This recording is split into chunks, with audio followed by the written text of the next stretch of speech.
জন্মের পর থেকে তাদের তাফসীর শুনে শুনে আমরা বড় হয়েছি। চোখের পানি ছেড়ে অসংখ্য মানুষ তওবা করে আল্লাহর ওলি হয়েছে। সাইদি সাহেবের তাফসীর শুনে অসংখ্য মানুষ তাহাজ্জুদ গুজারি হয়েছে। সন্দেহ আছে আপনাদের? সন্দেহ আছে আপনাদের? জাতির এই শ্রেষ্ঠ সন্তান যখন, ভালো করে শোনেন, এই শ্রেষ্ঠ সন্তানকে যখন মিথ্যা মামলা দিয়ে জেলখানায় ঢুকায় দেওয়া হলো, জুমার খুতবার মধ্যে তার জন্য একটু দোয়া করেছিলাম যে আল্লাহ এই মাজলুম আলেমকে তুমি হেফাজত করো। কেন দোয়া করলাম সাইদি সাহেবের জন্য? আমি গেলাম মানিকগঞ্জ মাহফিলে, আমার নামে কুনাবাড়ি থানায় মামলা হয়ে গেল। কুনাবাড়িতে আমি গাড়ি পুরাইছি, আমার নামে মিছিল হলো কুনাবাড়িতে, মাদানির চামড়া তুলে নেব আমরা। আজকে সেই সমস্ত কুলাঙ্গারদেরকে দেখতে চায়। আলেমদের চামড়া নিয়ে যারা তামাশা করতে চাও, তামার টাকায় দেখো বাংলার জমিনের দিকে, তোমাদের চামড়া তুলে নেওয়ার লোকের অভাব নাই, কথা বলতে হবে। গাজীপুর জেলার অন্তর্গত গাজীপুর কোনাবাড়ি ডিগ্রি কলেজ ময়দানে বৈষম্য বিরোধী ছাত্র জনতা, ওলামা ইকরাম ও এলাকাবাসীর উদ্যোগে আয়োজিত বন্যায় ক্ষতিগ্রস্ত এলাকায় পুনর্বাসনের তহবিল সংগ্রহ ও বৈষম্য বিরোধী ছাত্র আন্দোলনে আহত ও নিহত শহীদদের জন্য আয়োজিত আজকের এই দোয়া মাহফিলের সম্মানিত সভাপতি সাহেব, আমন্ত্রিত হাজারাত উলামায়ে কেরাম, মুরব্বিয়ান আযম অত্র এলাকা এবং পার্শ্ববর্তী এলাকার বিভিন্ন প্রান্ত থেকে ছুটে আসা দিন দরদি, ইমানদার, পরহেজগার, মুত্তাকি মুসলিম ভাইরা, পর্দার অন্তরালে অবস্থানরত আমাদের সকলের শ্রদ্ধাভাজন পর্দানিশীন মা এবং বোনেরা, মহান আল্লাহ রাব্বুল আলামিনের দরবারে আলিশান লাখ কোটি শুকরিয়া আদায় করছি যে মহান মনিব আমাদেরকে এই বাংলাদেশে দ্বিতীয়বারের মতো স্বাধীনতা অর্জনের পর এমন মুক্তভাবে হাজার হাজার মানুষ সামনে রেখে কোরআন একেবারে ওপেন খুলে, ডান বাম না তাকিয়ে একেবারে হৃদয় মন প্রাণ উজাড় করে বক্তব্য দেওয়ার মতো, শোনার মতো পরিবেশ করে দিয়েছেন। এজন্য আপনারা খুশি না বেজার? কম না বেশি? উচ্ছ্বসিত কণ্ঠে, খুশি মনে, মন প্রাণ উজাড় করে আল্লাহ পাকের শাহী দরবারে শুকরিয়া আদায় করছি। জবান ছেড়ে দিয়ে সকলে একযোগে বলছি আলহামদুলিল্লাহ। রব্বানা লাকাল হামদ হামদান কাসীরা তাইয়িবান মুবারাকান ফীহি। রব্বানা লাকাল হামদু কামা ইয়ানবাগি লিজালালি ওয়াজহিকা ওয়া আযীমি সুলতানিকা। আল্লাহ রাব্বুল আলামিন আজকের এ দোয়া মাহফিলকে কবুল করুন। বৈষম্য বিরোধী ছাত্র জনতা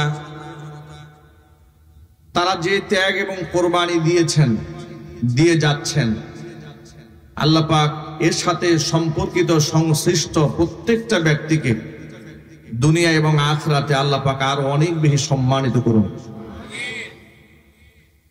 এলাকার উলামা ইকরাম তত্ত্বাবধান করেছেন, এলাকাবাসীর সহযোগিতার হাত বাড়িয়ে দিয়েছেন।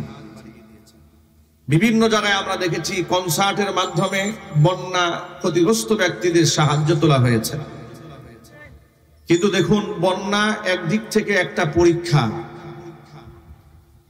এগুলো কেন আসে? আল্লাহর পক্ষ থেকে আসমান জমিনের যত পরীক্ষা আসে, সেটা হোক আযাব হিসেবে আসুক কিংবা ইমতিহান হিসেবে আসুক, এটা আমাদের হাতের কামাই করা ফসল। আজকে যে সৃষ্ট বন্যা হয়েছে, এটা হচ্ছে বিগত স্বৈরাচারীর সাথে আমাদের শত্রু রাষ্ট্র ভারতের যে সম্পর্ক ছিল, ওই সম্পর্কের মধ্যে টানাপুরা শুরু হওয়ার কারণে এই বন্যা তৈরি হয়েছে। সুতরাং যেহেতু এই সমস্ত কাজ আসে আমাদের নিজেদের কর্মকাণ্ডের কারণে, আসমান থেকে যদি সঠিক ফয়সালা আমরা করাতে না পারি, তাহলে জমিনে ফয়সালা হবে না। বন্যায় যে মানুষগুলো ক্ষতিগ্রস্ত হয়েছে, তারা তো অনেক মুসিবতের সম্মুখীন হয়েছে, রাষ্ট্র মুসিবতের সম্মুখীন হয়েছে।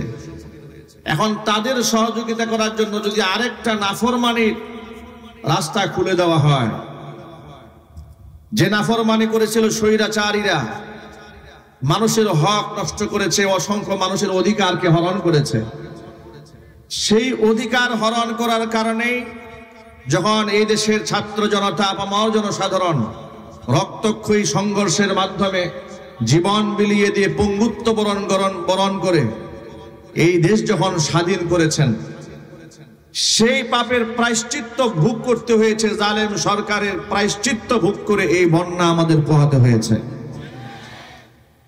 এখন আবার যদি এদেশের মানুষ গান বাজনার আয়োজন করে, কনসার্ট করে, এটা তো আরেকটা পাপ হবে। এবার এসছে ভারত থেকে, আর আমরা যদি অন্যায় করি এবার আযাব আসবে আসমান থেকে। কথা বলতে হবে, ঠিক কিনা? বৈষম্য বিরোধী ছাত্র জনতারা তারা ওলামাদের পরামর্শ গ্রহণ করেছেন, তারা দোয়ার আয়োজন করেছেন, তহবিল কালেকশন করেছেন। আপনারা সামনে আরো তাদের এই দান অনুদানের মধ্যে সকলেই অংশগ্রহণ করবেন ইনশাআল্লাহ।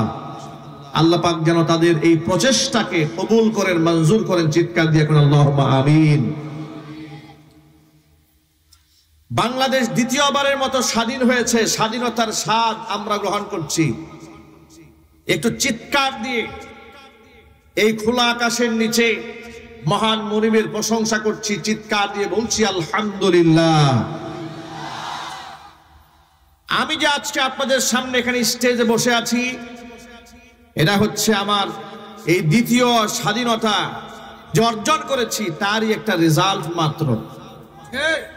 তা না হলে এই সেই কলেজ মাঠ, যে মাঠে গত বছর আমার প্রোগ্রাম হওয়ার কথা ছিল, কিন্তু ওরা আমাদেরকে সেই পারমিশন দেয় নাই।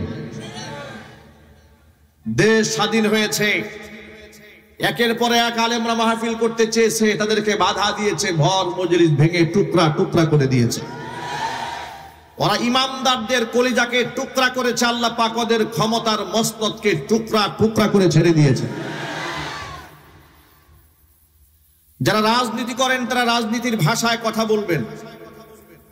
আমরা যেহেতু আলেম সমাজ, আমরা কোরআনের ভাষায় কথা বলবো ইনশাআল্লাহ। স্বৈরাচারী শাসনামলে এদেশের সর্বত্রে মানুষ নির্যাতিত হয়েছে, নিপীড়িত হয়েছে। কথা বলতে হবে, ঠিক কিনা? একেবারে আলেম থেকে শুরু করে, শিক্ষক থেকে শুরু করে সকল শ্রেণী পেশার মানুষ তাদের ক্ষমতার লোভে জাটাকলে এমন ভাবে এদেশের মানুষ পিষ্ট হয়েছে। কেউ তো শহীদ হয়ে দুনিয়া থেকে বিদায় হয়েছে, কেউ গুম হয়েছে, কেউ খুন হয়েছে, কারো আত্মীয় স্বজন আদৌ জানে না বেঁচে আছেন, তার গার্জিয়ান না মরে গেছেন। এই কথাগুলো কি সত্য না অসত্য? এত আসতে বলেন আপনারা, এই কথাগুলি কি সত্য না অসত্য?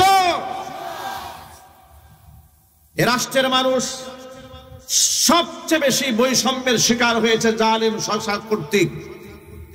যত গোষ্ঠী বৈষম্যের শিকার হয়েছে, তার থেকে সবচেয়ে ভয়ঙ্কর ভাবে শোষিত এবং বৈষম্যের শিকার হয়েছে এই দেশের ওলামায়ে কেরাম।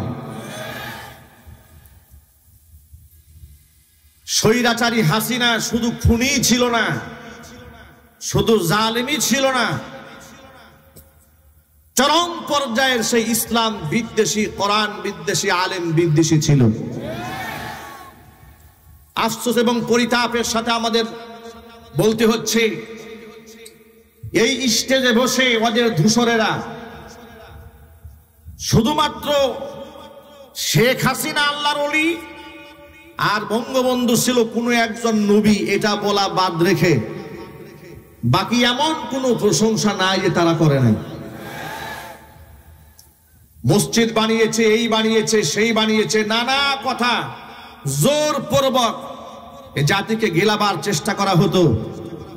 কিন্তু আমি আজকে কোরআন খুলে আপনাদেরকে এমন একটা ইনফরমেশন দেব কোরআনের আয়াত থেকে, আমি সেই আয়াতটাই তেলাওয়াত করেছি আপনাদের সামনে।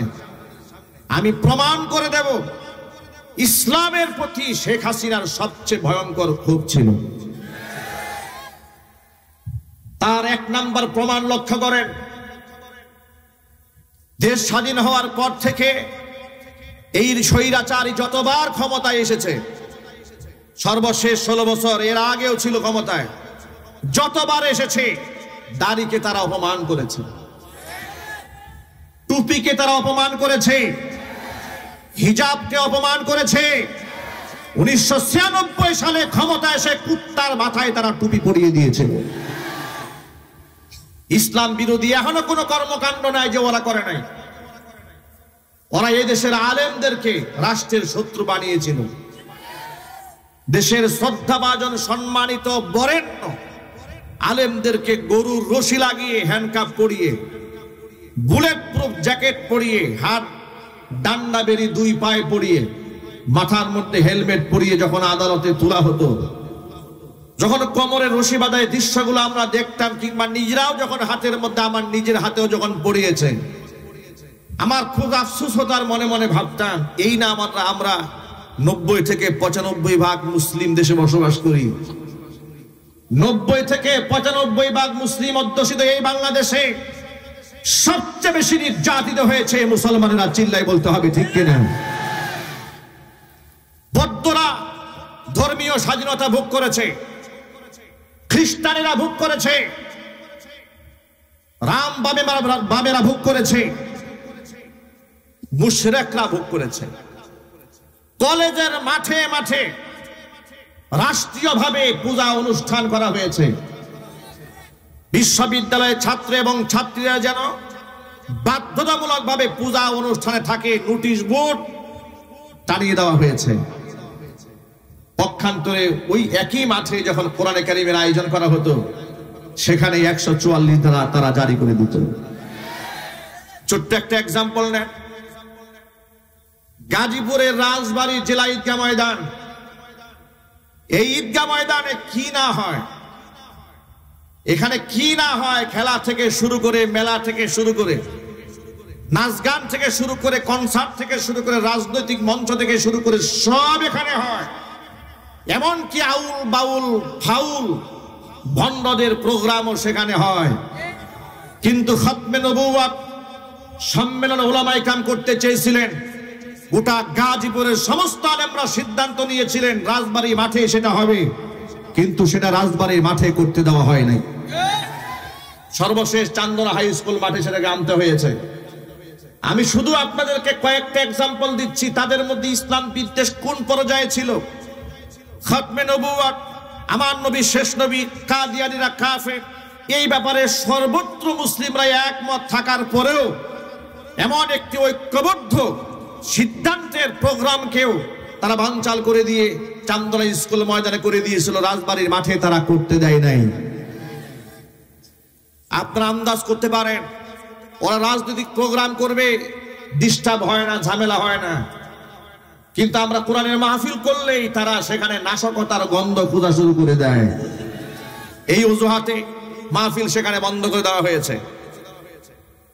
তারা যে কতটা ইসলাম বিদ্বেষী ছিল, আলেমদের প্রতি তাদের কত ক্ষোভ ছিল।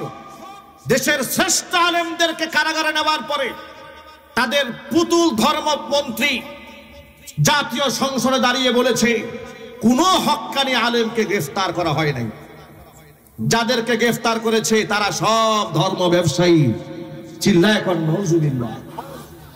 এভাবে ধরাকে স্বলাজ্ঞান করে, ক্ষমতার অপব্যবহার করে জাতির শ্রেষ্ঠ সন্তান আলেমদেরকে ধর্ম ব্যবসায়ী, মৌলবাদ, জঙ্গিবাদ, তালেবান, রাজাকার, আলবদর, আলসাফ, রাষ্ট্রদ্রোহী ইত্যাদি বানিয়ে জাতির সামনে সব সময় হেয় প্রতিপন্ন করে রেখে দিয়েছেন। স্বৈরাচারী হাসিনার ব্যাপারে তাদের লেসপেন্সারেরা বলতো যে আশেপাশের লোকেরা একটু খারাপ, কিন্তু হাসিনা খুব তাহাজ্জুদে নামাজ পড়ে। বলতো কিনা বলেন তো, একটু আওয়াজ দেন না আপনারা, নাকি এখনো আপনাদের ভয় আছে? যাদের ভয় আছে মেহেরবানি করে ওঠেন, কথা বলতে হবে, ঠিক কিনা বলেন?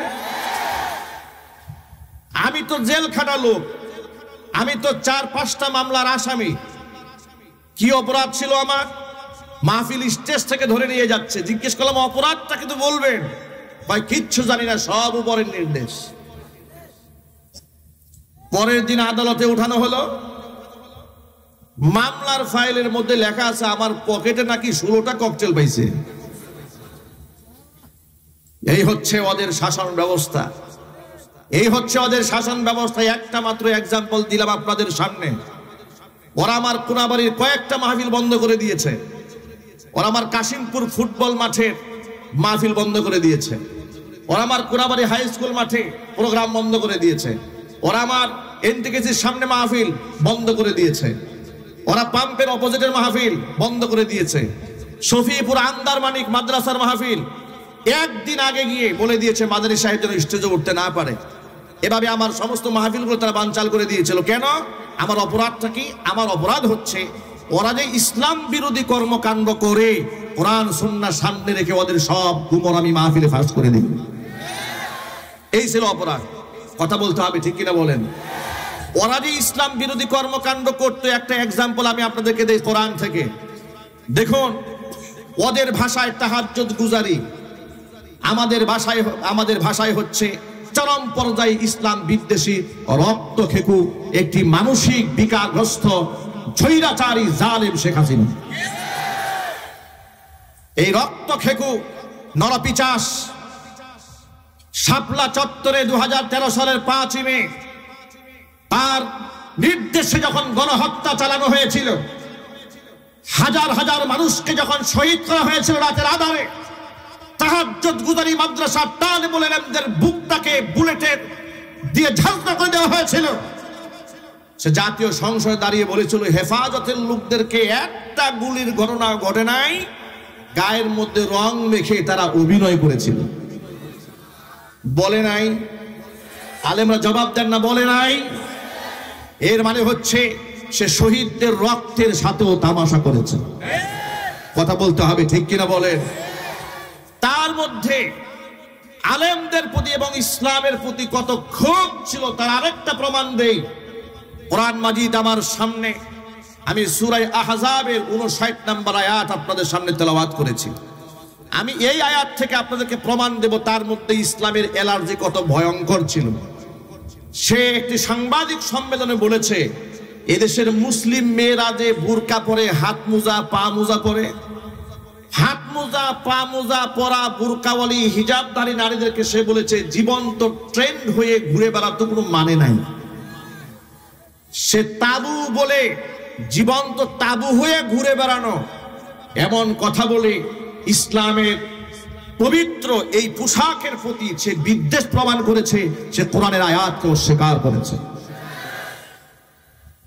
আমি আপনাদের সামনে আল্লাহর কোরআন থেকে প্রমাণ দিতে চাই স্বৈরাচারী হাসিনা আল্লাহ পাকের কোরআনের আয়াতকে কিভাবে অবজ্ঞা করেছে, তুচ্ছ-তাচ্ছিল্য করেছে, ব্যঙ্গ করেছে। মুফতিনে কেরাম স্টেজে বসা আল্লাহ পাকের কোনো বিধান যদি কেউ অস্বীকার করে, কেউ ঠাট্টা করে, কেউ বিদ্রুপ করে, কেউ তামাশা করে কিংবা হালকা করে দেখে, আল্লাহর কসম করে বলি 14 বার উমরা করলেও মুসলমান থাকবে না, বেঈমান হয়ে যাবে। আল্লাহ রাব্বুল আলামিন কোরআন মাজিদের মধ্যে ঘোষণা করেছেন আমার নবী, ইয়া আইয়ুহান নাবিয়্যু কুল লিআজওয়াজিকা ওয়া বানাতিকা ওয়া নিসাইল মুমিনিনা ইউদনিনা আলাইহিন্না মিন জালাবিবিহিন যালিকা আদনা আন ইউরাফনা ফালা ইউযাইন ওয়া কানা আল্লাহু গফুরার রহিমা। ও নবীজি, কুল্লি আজওয়াজিকা, আপনি আপনার স্ত্রীদেরকে বলুন, ওয়া বানাতিকা, আপনার কন্যাদেরকে বলুন, ওয়া নিসাইল মুমিনিনা, মুমিনা নারীদেরকে বলেন, ইউদনিনা আলাইহিন্না মিন জালাবিবিহিন্না, প্রয়োজনে যখন তারা ঘরের বাহিরে যাবে তারা যেন জিলবাব দিয়ে তাদের দেহটা আবৃত করে নেয়। জিলবাবের এক বচন, জালাবিবুন বহু বচন। জিলবাব মানে হচ্ছে এমন একটা খিমার, এমন একটা চাদর, এমন একটা ওড়না, যে ওড়না এত বড় একটা কাপড় মাথার উপর দিলে গোটা দেহটা আবৃত হয়ে যায়। আমরা আমাদের ভাষায় যেটাকে বুরকা বলি, নেকাব বলি। আল্লাহ পাক নিজে আবার ঘোষণা দিচ্ছেন। কেন এই কথা বললাম শোনো, যালিকা আদনা আন ইউরাফনা ফালা ইউযাইন, যাতে করে এরা স্বাধীনা মুসলিম রমণী অমুসলিমদের থেকে এই মুসলিম রমণীরা যেন আলাদা হয়ে যায়, আলাদা ভাবে তাদের চেনা যায়। এটা হচ্ছে তাদের একটা আইডেন্টিটি। জোরে বলুন সুবহানাল্লাহ। অর্থাৎ বুরকা পরা নারীদেরকে দেখলেই যেন এটা আইডেন্টিফাই করা যায় যে এটা একটা মুসলিম রমণী। এক বাক্যে জবাব দিয়ে বলেন, বুরকা পরা কোন নারীকে দেখলে কি খ্রিস্টান মনে হয়? একটু জোরে বলতে হবে। হিন্দু মনে হয়, বৌদ্ধ মনে হয়, বোরকার দেশাটা দেখলেই মনে হয় এটা উম্মতে মুসলমানের শ্রেষ্ঠ একজন উত্তরাধিকারী। কথা বলতে হবে, ঠিক কিনা? আমার প্রিয় যুবক ভাইরা, আল্লাহ রাব্বুল আলামিন আবার ফজিলতের কথা বলছেন। এক নাম্বার ফজিলত হচ্ছে দাসীদের থেকে, অমুসলিম নারীদের থেকে এই নারীদের একটা আইডেন্টিফিকেশন এর দ্বারা চালু হয়ে যাবে, স্বতন্ত্রভাবে মুসলিম নারীদেরকে চেনা যাবে। এটা এক নাম্বার ফজিলত। দুই নাম্বার হচ্ছে যালিকা আদনা আন ইউরাফনা ফালা ইউযাইন, এরপরে তাদেরকে উত্ত্যক্ত করা হবে না, ওদেরকে ডিস্টার্ব দেওয়া হবে না, ওদেরকে ইফটিজিং করা হবে না। সুবহানাল্লাহ, আল্লাহু আকবার বলে। এরা ইফটিজিং এর সম্মুখীন হবে না যদি এই ফর্মুলা সে গ্রহণ করে নেয়। এরপর আল্লাহ পাক বলেন, যালিকা আদনা আন ইউরাফনা ফালা ইউযাইন ওয়া কানা আল্লাহু গফুরার রহিমা, আমি আল্লাহ তাআলা ক্ষমাশীল অতীব দয়ালু। এর মানে এই বয়ান শোনার আগ পর্যন্ত যে সমস্ত আমার মা বোনেরা বুরকা পরে নাই, নিজেকে আবৃত রাখে নাই, নারী উন্নয়নের নামে, নারী স্বাধীনতার নামে, নারী ক্ষমতায়নের নামে এই সমস্ত জাহেলার মূর্খরা, কাফের বেঈমানদের দালালেরা আমার মা বোনদেরকে ধর্ষিতা বানিয়েছে, লাঞ্ছিতা করেছে, অপমানিত করেছে, সম্মান দিতে পারে নাই। কথা বলতে হবে, ঠিক কিনা বলেন? আশ্চর্যের ব্যাপার দেখেন, যে নিকাবের কথা, বুরকার কথা, হিজাবের কথা হুকুম করলেন স্বয়ং আল্লাহ রাব্বুল আলামিন। এই আয়াতের তাফসিরে ইবনে মাসউদ রাদিয়াল্লাহু তাআলা আনহু বলেছেন, এমন একটা পোশাক এখানে পড়তে হবে। মুফাসসিরিনে কেরাম ভিন্ন ভিন্ন তাফসির করেছেন, নারীরা এমন পোশাক পরে বের হবে চোখ যেন দুইটা দেখা না যায়, যেন একটা দেখা যায়। সুবহানাল্লাহ। এমন কঠিন কঠিন কথাও মুফাসসিরিনে কেরামরা বলেছেন। একটু আন্দাজ করেন তো আপনারা, তাহলে আপনারা এক বাক্যে জবাব দিয়ে বলেন, একেবারে আপাদমস্তক ঝেঁকে রাস্তায় বের হওয়ার বিধান হুজুররা দিয়েছেন না আল্লাহ দিয়েছেন? আল্লাহর নাম বলতে কষ্ট হচ্ছে আপনাদের? চিৎকার দিয়ে বলুন না, কে দিয়েছেন জুড়ে বলেন। এবার হিজাব এবং পর্দার আয়াত নাজিল হওয়ার পরে সর্বপ্রথম প্র্যাকটিস আল্লাহর নবী তার পরিবারের মধ্যে কিভাবে করেছেন লক্ষ্য করেন। মুসনাদে আহমদের হাদিসের মধ্যে এসেছে, আল্লাহর হাবিব সাল্লাল্লাহু আলাইহি ওয়াসাল্লামের স্ত্রী উম্মে সালামা রাদিয়াল্লাহু তাআলা আনহা হাদিসের রাবী, তিনি বলেছেন, কুনতু ইনদা রাসূলিল্লাহি সাল্লাল্লাহু আলাইহি ওয়াসাল্লাম ওয়া মাইমুনা, আমি এবং রাসূলের স্ত্রী মাইমুনা, দুইজন স্ত্রী রাসূলের কাছেই ছিলাম। ঠিক এই মুহূর্তে আল্লাহ নবী সাল্লাল্লাহু আলাইহি ওয়াসাল্লামের অন্ধ সাহাবী আব্দুল্লাহ ইবনে উম্মে মাকতুম রাদিয়াল্লাহু তাআলা আনহু আমাদের সামনে এলেন। ফাদাখালা আলাইহি, হুজুরের সামনে এসে হাজির হয়ে গেলেন। আর এই ঘটনা ঘটেছে পর্দার আয়াত নাজিল হওয়ার পরে। ওয়াযালিকা বা'দা আন আমারনা বিল হিজাব, পর্দার আয়াত নাজিল হওয়ার পরে এমন ঘটনা যখন ঘটলো যে আমরা রাসূলের পাশেই ছিলাম, এমন সময় অন্ধ সাহাবী এসেছে। নবীজি আমাদেরকে ডাক দিয়ে বললেন, ইহতাজিবা মিনহু, ও উম্মে সালামা, ও মাইমুনা, তোমরা এই অন্ধ সাহাবী থেকে পর্দার আড়ালে চলে যাও। সুবহানাল্লাহ বলবেন। তিনি এসেছেন আর আল্লাহ রাসূল বললেন, ইহতাজিবা মিনহু, উম্মে সালামা ও মাইমুনা, দুজনেই তোমরা এই অন্ধ সাহাবী থেকে পর্দার আড়ালে চলে যাও। এই কথা বলার পরে উম্মে সালামা রাদিয়াল্লাহু তাআলা আনহা বলছেন, ইয়া রাসূলুল্লাহ, আলাইসা হুয়া আ'মা লা ইউবসিরুনা ওয়া লা ইয়ারিফুনা, তিনি কি অন্ধ নন? তিনি তো আমাদেরকে দেখবেন না, তিনি তো আমাদেরকে চিনতেও পারবেন না। নবীজি সাল্লাল্লাহু আলাইহি ওয়াসাল্লাম বললেন, সে তো অন্ধ, এটা তো বুঝতে পারলাম। আফা আমিয়া ওয়ানি আনতুমা আলাস্তুমা তুবসিরানি, সে অন্ধ বুঝতে পারলাম, তোমরা দুজনে তো অন্ধ নও, তোমরা তো পরপুরুষকে দেখতে পাবে। আল্লাহু আকবার কি বাড়ি গিয়ে বলবেন? ভাবা যায় পর্দার ব্যাপারে আল্লাহ রসুল কি পরিমাণ তার পরিবারে কঠোরতা আরোপ করেছেন। অন্ধ সাহাবী, যে সাহাবী রসুলকেও দেখতে পাচ্ছেন না, বিবিদেরকেও দেখতে পাচ্ছেন না।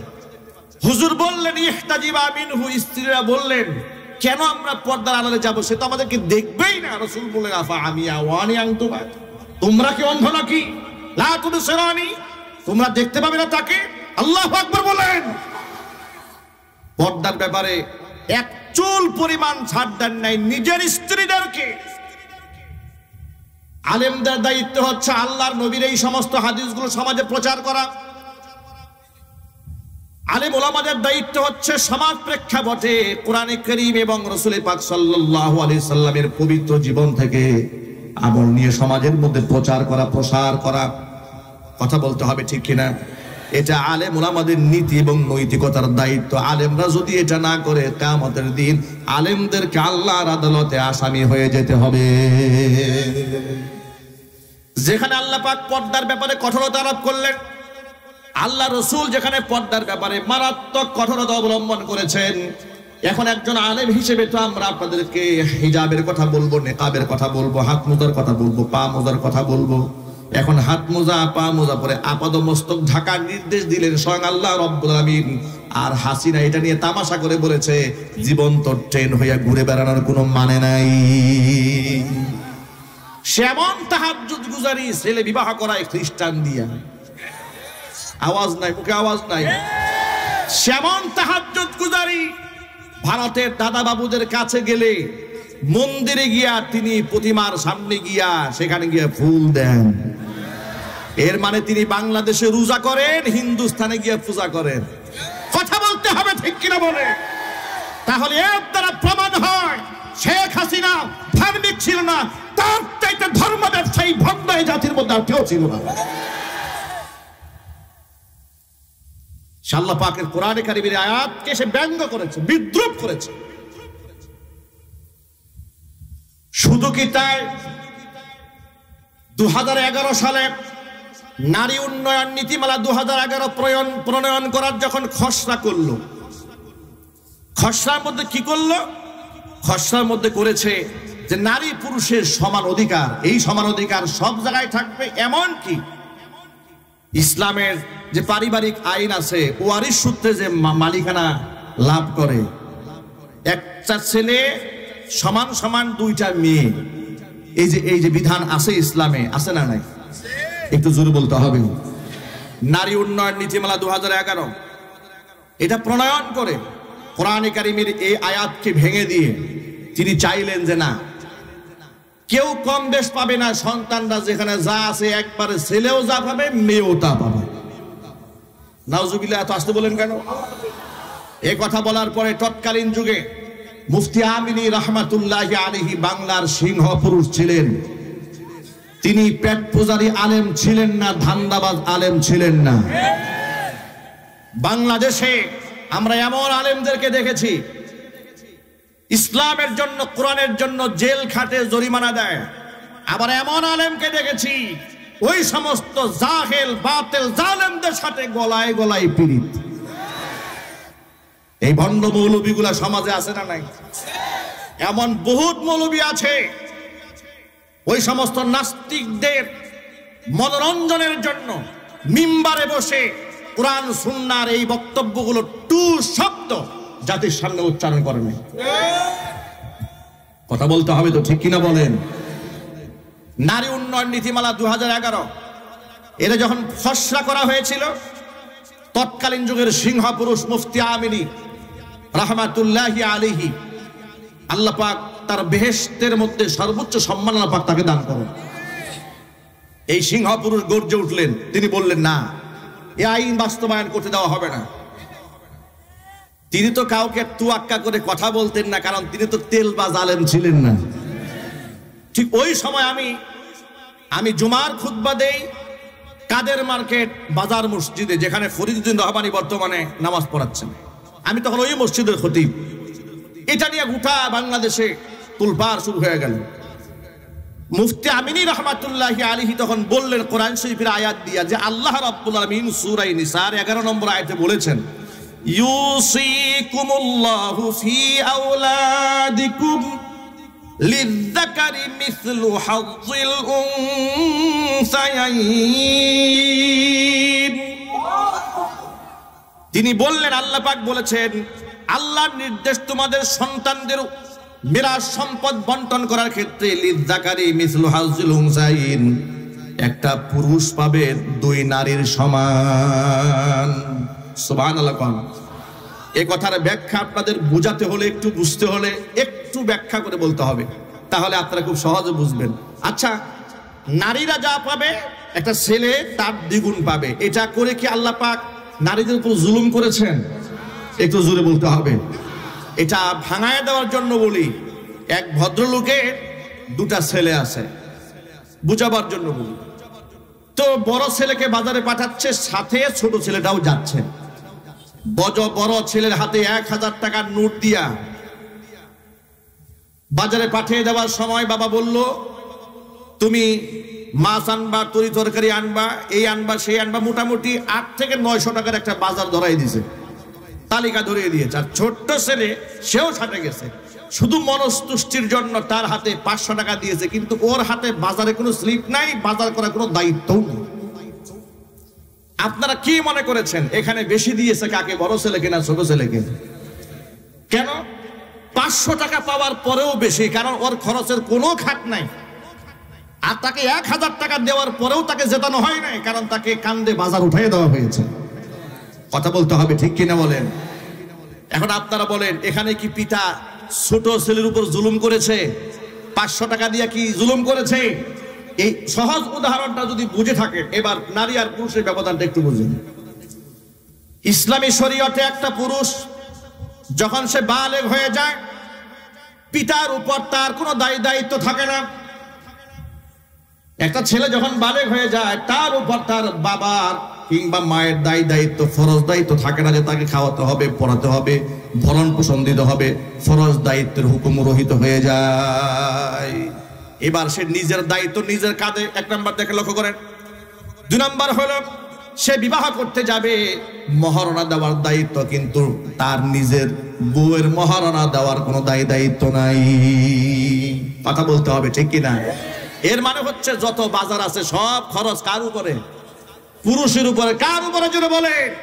পুরুষের উপরে। কিন্তু নারীকে যা দেওয়া হয়েছে সে বাবার কাছ থেকে পেয়েছে, ভাইয়ের কাছ থেকে পেয়েছে, ছেলের কাছ থেকে পেয়েছে, যা পেয়েছে পুরোটাই পুঞ্জীভূত, খরচের কোনো খাত নাই। তার চিকিৎসার প্রয়োজন, স্বামী তার চিকিৎসা কাজ বহন করবে। যখন সে স্বামীর ঘরে যায় নাই, বাবার ঘরে আছে, বাবা এই নারীর দায়িত্ব পালন করবে, বালেগা হওয়া পর্যন্ত শুধু নয়, একেবারে বিবাহ শাদী দেওয়ার আগ পর্যন্ত। আল্লাহু আকবার বলেন। এর মানে হচ্ছে আল্লাহ রাব্বুল আলামিন বাহ্যিক দৃষ্টিতে আপনাদের কাছে এখানে মনে হলো যে পুরুষদেরকে আল্লাহ দ্বিগুণ দিয়েছেন, কিন্তু খরচ দিয়েছেন 3 গুণ। সুবহানাল্লাহ বলবেন না? খরচ দিয়েছে কয় গুণ? নারীকে 1 গুণ দিয়ে পুরোটা রিজার্ভ দিয়ে দিয়েছে, সম্মান রক্ষা করা হয়েছে। এত সুন্দর ইনসাফ ভিত্তিক আল্লাহ পাক আইন দেওয়ার পরে সে বলল যে না, এগুলা চলবে না, নারীও যা পাবে পুরুষও তাই পাবে, সকল ক্ষেত্রে নারীরা সমান হয়ে যাবে। প্রিয় ভাইরা, এক বাক্যে জবাব দিয়ে বলেন, নারী আর পুরুষ কি কোনোদিন সমান হতে পারবে? জবাবটাকে ইমানদারের মতো বলেন তো। নারী পুরুষ কি কোনোদিন সমান হতে পারে? নারী পুরুষ কেমনে সমান হবে? পুরুষ আর পুরুষই তো সমান হয় না। বাবা আর ছেলে কোনোদিন সমান হয় না, বলেন। বড় ভাই ছোট ভাই কোনোদিন সমান হয় না। উস্তাদ আর ছাত্র কোনোদিন সমান হয় না। তাহলে পুরুষই তো পুরুষের সমান হতে পারে না, নারী পুরুষ কেমনে সমান হবে? এগুলা ভণ্ডামি স্লোগান। এই সমস্ত কথা বলে বলে তারা বোরকার বিরোধিতা করে, পর্দার বিরোধিতা করে, সমান অধিকারের নামে নারীদেরকে দাসী বাদী বানায়া রাখতে চায়। প্রমাণ লক্ষ্য করেন। তাহলে এই আয়াত সরাসরি আল্লাহ পাক বিধান দেওয়ার পরে যখন তারা নারী পুরুষের সমান অধিকার বানাতে চেয়েছিল 2011 সালে, মুফতি আমিনী রহমাতুল্লাহি আলাইহি যখন প্রতিবাদ জানালেন, মুফতি আমিনী রহমাতুল্লাহি আলাইহির বক্তব্যকে ব্যঙ্গ করে তৎকালীন যুগের স্বৈরা শাসক হাসিনা বলেছিল, কোরআন শরীফের সূরা নিসার আয়াত কি শুধু মুফতি আমিনী একাই পড়ে, আমরা পড়ি না? এই কথাগুলো ইতিহাসের পাতা থেকে আপনারা নিয়ে যাবেন। নতুন প্রজন্মের লোকেরা আপনারা তো অনেকে ইতিহাস জানেন না, এই জন্য রেকর্ডগুলো আপনাদেরকে শোনানো দরকার। আমি কেন আমাকে ছাড়তে হয়েছিল কাদের মার্কেট বাজার মসজিদ, ইতিহাস এখান থেকে পেয়ে যাবেন। আমি আমার জুমার খুতবার মধ্যে বলে দিয়েছিলাম, জুমার মিম্বার থেকে মুফতি আমিনীর কোরআন পড়া আর শেখ হাসিনার কোরআন পড়া সমান হতে পারে না। কথা বলতে হবে যুবকেরা, ঠিক কিনা বলুন? আমার এই খুতবা দেওয়ার পরে দায়িত্বশীল ওদের লেসপন্সারেরা বলল, হুজুর রাজনীতির কথা বলেছে। আমি বললাম, আমি রাজনীতি করি নাই, আমি আল্লাহর কোরআন থেকে বলেছি যে তারা যে সমান অধিকারের নামে ইসলাম বিরোধী কর্মকাণ্ড করতে চায়, এটা সম্পূর্ণ ইসলাম বিরোধী, এটা কোনো আলেমরা মানবে না, কোনো মুসলমান এটা মানতে পারে না। সর্বশেষ চাপের মুখে আমাকে কাদের মার্কেট বাজার মসজিদ ছাড়তে হলো। সেখান থেকে আমি চলে আসলাম। এরপরে পল্লীবিদ্যুৎ জামে মসজিদ বাইতুল মামুর 3 বছর জুমার খুতবা দিলাম।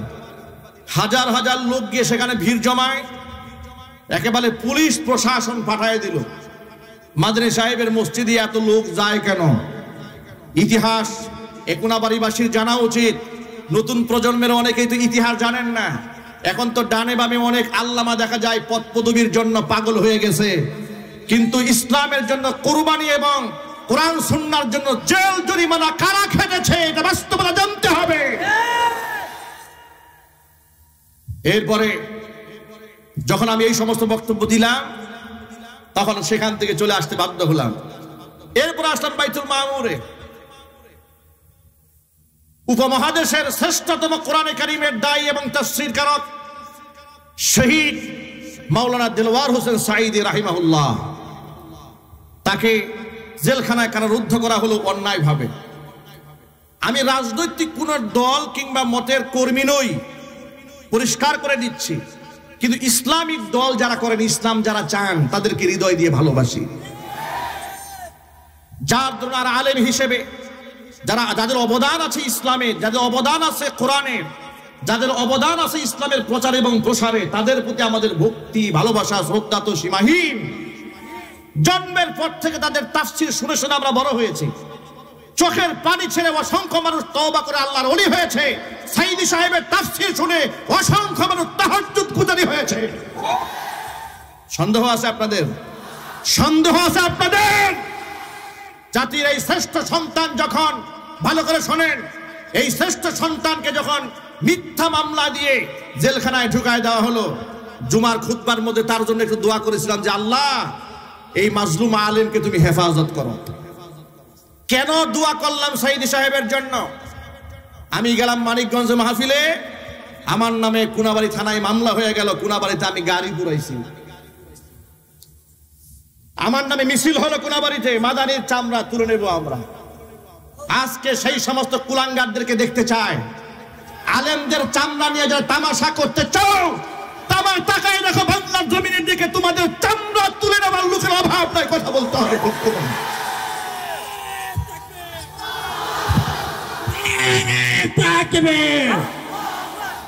ইসলামের দুশমনেরা, গোলামের দুশমনেরা, শেখ হাসিনার চামড়া,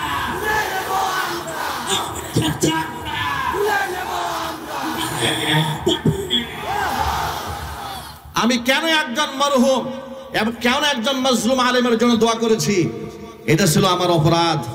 এই ভর মজলিসে আলেমদের সামনে দিয়ে সাক্ষ্য রেখে বলছি, রাজনৈতিক দলের নেতা কিংবা কর্মী আমি ছিলাম না, আজও নই, কিন্তু ইসলামিক দল যারা করেন হৃদয় দিয়ে ভালোবাসি, হিতাকাঙ্ক্ষী তাদের। কারণ আমরাও চাই এদেশে ইসলাম দিয়ে সংসদ চলুক, বিচার ফয়সালা কোরআন দিয়ে হোক। এটা আপনারা চান না? কারা কারা চান? দুহাত দেখতে চায়।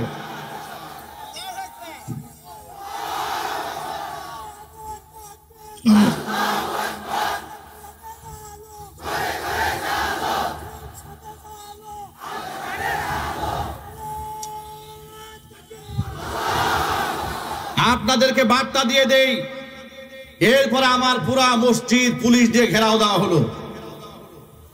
আমাকে মসজিদের এখানে অনেক প্রেজেন্ট মুসল্লি আছেন যারা সেদিন ছিলেন, স্টেজে অনেক আলেম ওলামারা আছেন, সেই মসজিদ কমিটির সদস্যরাও এখানে আছেন।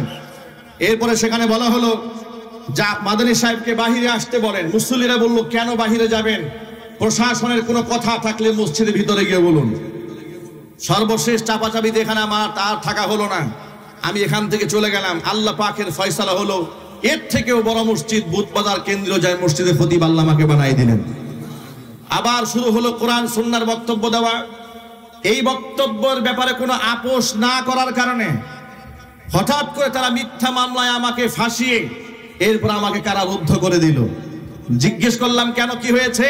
বলে সব হচ্ছে উপরের নির্দেশ। আমরা বলি তোমরা উপরের নির্দেশ বলতে মথুর জেনাকাল লম্পটদেরকেই বুঝাও। একটু জুড়ে বলতে হবে, ঠিক কিনা? ওদের উপরে যারা থাকে ওরা যে লম্পট বদমাশ, আপনাদের সন্দেহ আছে? চিল্লাই বলতে হবে সন্দেহ আছে। আমি খতিয়ান নাম্বার বলতে পারবো, ওদের চরিত্রে কোনো বালাই নাই। আমি গাজীপুরেও দেখেছি এদের ভিডিও ক্লিপ, এদের ওখানে যখন মিডিয়াতে প্রচার হয়েছে তখন তারা বড় বড় নেতা হয়ে গিয়েছে। মনে রাখবা, তোমরা মথুর জেনাকাল লম্পটদের কথায় যদি উপরের মহলের নির্দেশ বলে জমিনের মধ্যে জুলুম করতে পারো, তাহলে এর থেকে উপরে আল্লাহর নির্দেশে ফাঁসির মঞ্চে উঠতে রাজি আছি, বাতিলের সামনে আপোষ করতে রাজি নই।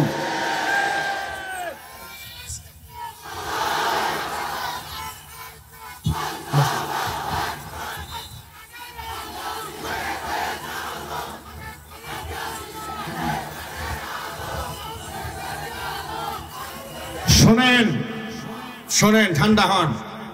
এমন ইতিহাস আমরা যদি বলা শুরু করি, এটা তো আমি একজন ছোটখাটো মাজলুম, আমার চেয়ে এই যে বড় মাজলুম এসে হাজির হয়ে যাচ্ছে।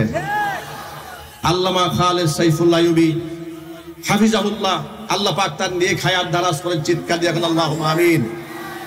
তিনি ইতোমধ্যে মাহফিল মঞ্চে এসে উপস্থিত হয়েছেন।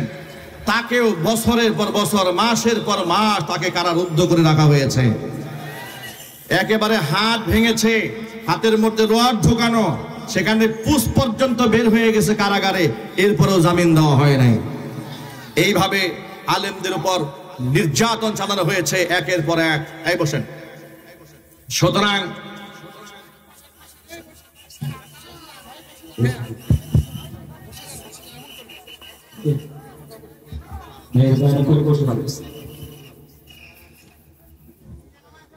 বসেন, বসে বসে পড়েন। হুজুর অবশ্যই মূল্যবান কথাবার্তা বলবেন। হুজুরের কথা হুজুর বলতে পারবেন না, আমি কিছু বলি, কথা বলেন। আপনারা কি বেশি বিরক্ত হচ্ছেন? কষ্ট কি বেশি লাগতেছে? লোকেরা ভালো করে শোনেন, ভালো করে শোনেন।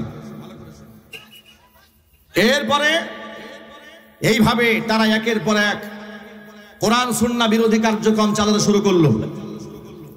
আলেম ওলামাদের ব্ল্যাক লিস্ট তৈরি করলো গোটা বাংলাদেশে।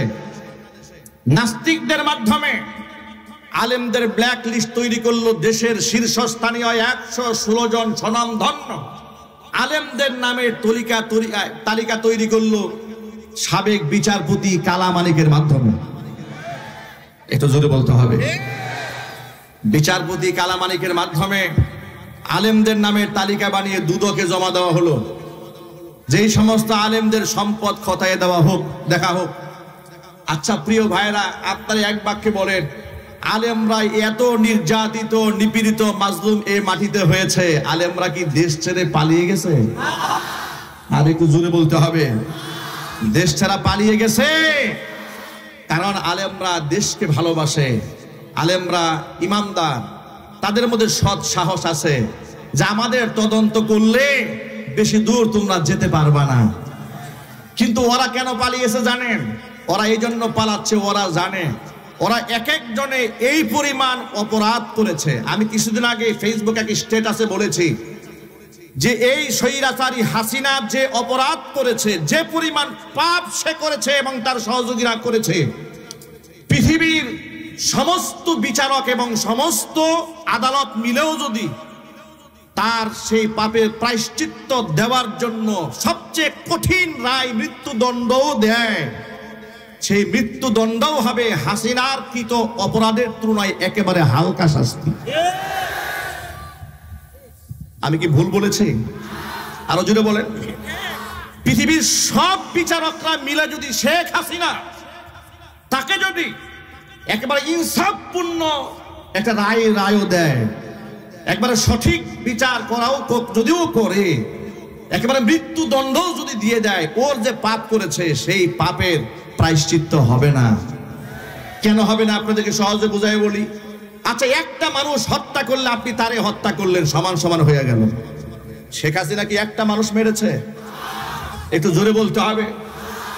তাহলে এই হাজার মানুষ মারার বিনিময়ে একটা জান আপনি হাসিনা নিলেন, তো আপনার কেমনে ইনসাফ হইল?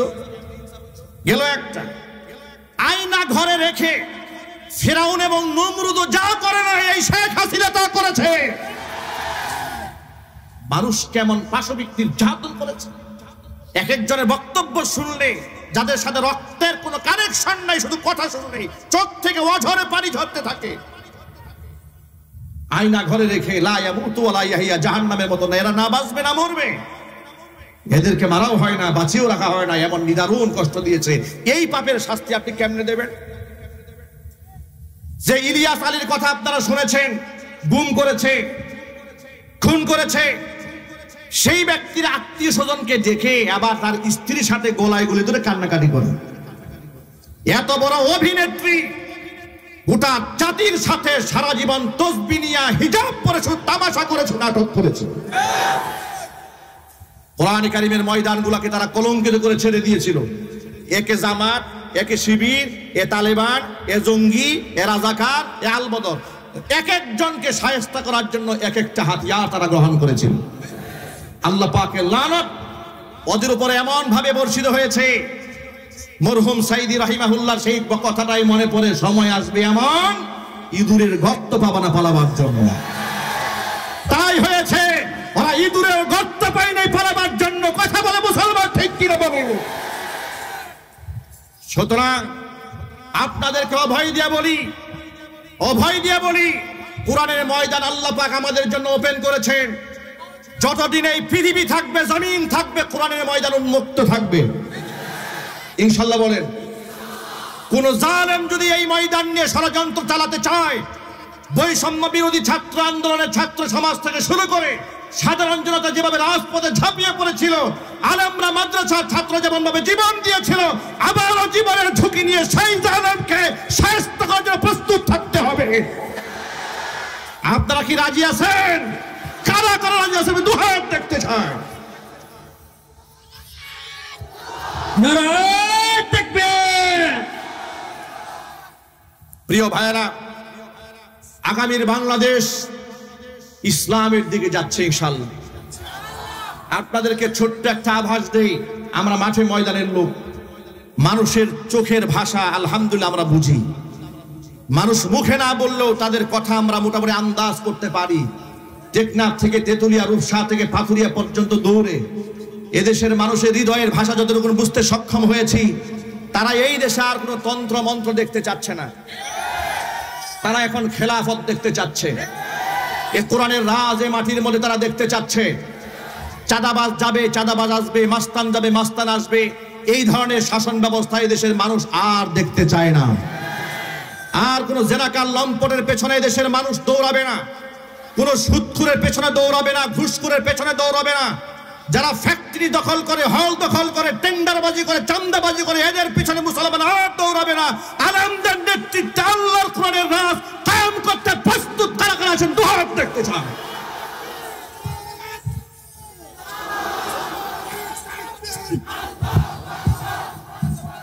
নারায়ে তাকবীর, নারায়ে তাকবীর। আলামিন ঐক্যবদ্ধ হয়ে গোটা জাতিকে কোরআন সুন্নাহ রাজ কায়েমের প্রস্তুতি গ্রহণ করার তৌফিক দান করুন। যে কথাগুলো বাকি আছে ইনশাআল্লাহ পরবর্তী কোনো এক প্রোগ্রামে মনের সেই বাকি কথাগুলো উপস্থাপন করব ইনশাআল্লাহ। ওমা তাওফীকি ইল্লা বিল্লাহ, আলাইহি তাওয়াক্কালতু ওয়া ইলাইহি উনীব। সুবহানাকা লা ইলমা লানা ইল্লা মা আল্লামতানা ইন্নাকা আনতাল আলিমুল হাকীম। এতক্ষণ পর্যন্ত যে কথাগুলো বলেছি, সবার আগে আল্লাহ তাআলা আমাকে, এরপর আমার ভাইদেরকে, আমার মা বোনদেরকে সকলকে আমল করার তৌফিক দান করুন।